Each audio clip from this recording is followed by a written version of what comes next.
Quer ajudar o Futeboteco a chegar em mais pessoas? Então ajuda a hypar esse vídeo aqui. O YouTube agora disponibiliza isso pra vocês, hein? Só clicar. Qual é a história que você falou que é contada do São Paulo?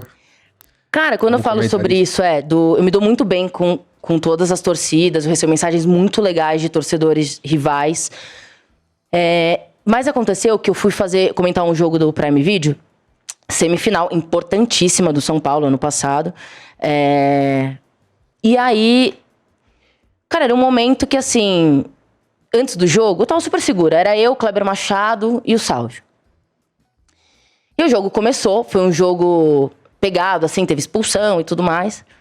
E aí, eu falei, cara, não vou nem olhar a internet, o que estão falando, nem nada, porque eu sei que a hora que eu aparecer, quem não conhece a fundo o meu trabalho vai falar, palmeirense ali, que é isso, que absurdo, comentando um jogo do São Paulo. E o que aconteceu? Teve uma reviravolta nesse jogo, que estávamos lá os três, teve um lance de expulsão a favor do São Paulo, né? Então, o jogador rival tinha que ser expulso. E quando foi pra análise, o Kleber ficou cutucando eu e o Sálvio, pra falar, pô, e aí, não sei o quê. Aquele jeitão. E, cara, eu tinha uma paz interna muito grande, eu fui muito convicta na minha resposta. Eu falei, olha, eu acho que ele assumiu de fato o risco nesse lance. Era um lance um pouco agressivo, assim, só que era no Luciano, e o Luciano a gente sabe que ele reclama, ele se joga no chão, e ele rola em lances assim e tudo mais. Então as pessoas têm um pé atrás. Mas eu fui com convicção, falei que eu achava que poderia sim ter sido expulso. E o Sálvio falou, eu já acho que não precisava. E ficou aquela discussão entre a gente, o Kleber cutucando os dois. E eu não abri mão da minha opinião ali. Eu falei, cara, eu realmente acho, o lance ficou passando, o jogador foi expulso mesmo. E aí, os São Paulinos, cara, viraram e falaram, porra, admirei, assim, porque eu tava numa situação muito difícil, que era o Kleber falando, e Luana, o Sálvio tá contra você. Pô, o Sálvio, ele é o comentarista de arbitragem, né?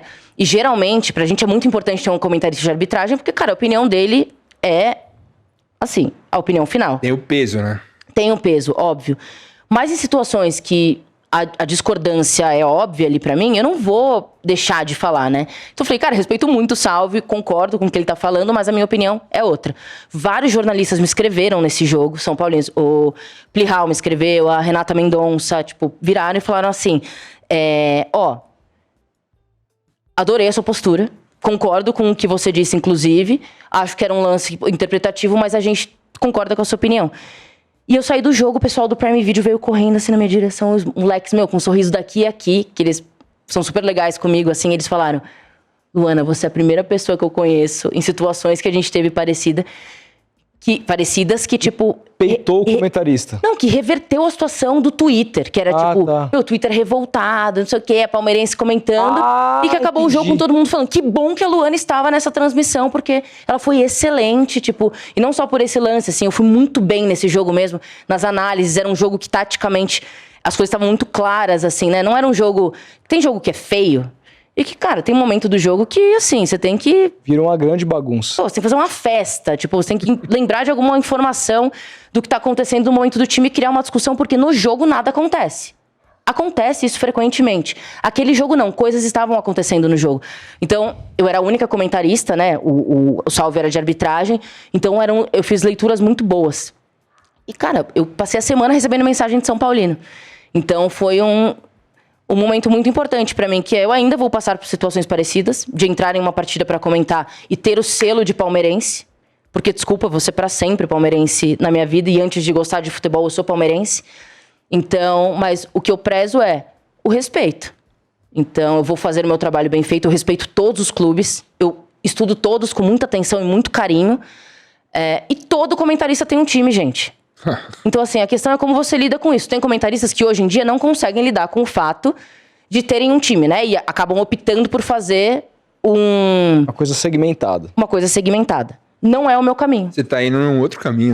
Eu amo futebol europeu, eu amo história, eu amo me aprofundar taticamente nos times e tudo mais. Então, eu não quero e nunca quis ser uma pessoa segmentada no Palmeiras.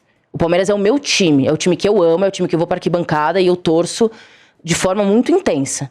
Agora, no meu trabalho, quando eu sento lá para comentar um jogo, eu estou ali como profissional e comentarista. Eu vou dar o meu melhor para o time que eu estou comentando. E os palmeirenses te cobram de tipo, pô, representa nós aí, não sei o quê. Tem um lance desse ou não? Acho que já teve. Hoje em dia eu acho que não, porque foi a posição que eu escolhi. Então, quem vai ao estádio e quem frequenta o Gol Sul sabe que eu tô lá. Todo jogo que eu não estou trabalhando, eu estou lá, torcendo pelo meu time.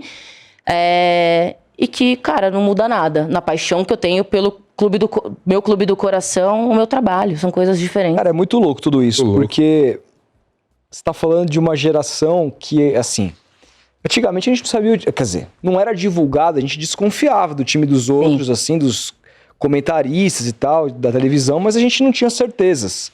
Eles não falavam. Tinha meio que uma parada meio mística. Assim, de era um mito, né? Quem torce pra quem. Ficava nas resenhas pré-jogo, não, mas você viu o quê? Esse cara aí é corintiano.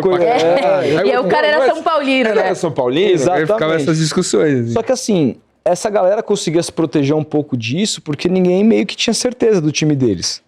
E aí entra uma geração que meio que todo mundo sabe pra quem torce. E aí a gente tem que se defender do time que a gente torce e provar que a gente é imparcial. Uma das coisas que eu acho mais legais que eu faço, que eu hoje tenho, além do Futeboteco, tem um canal segmentado só pra falar de Santos. Excelente, inclusive. Que é quando eu faço o quê?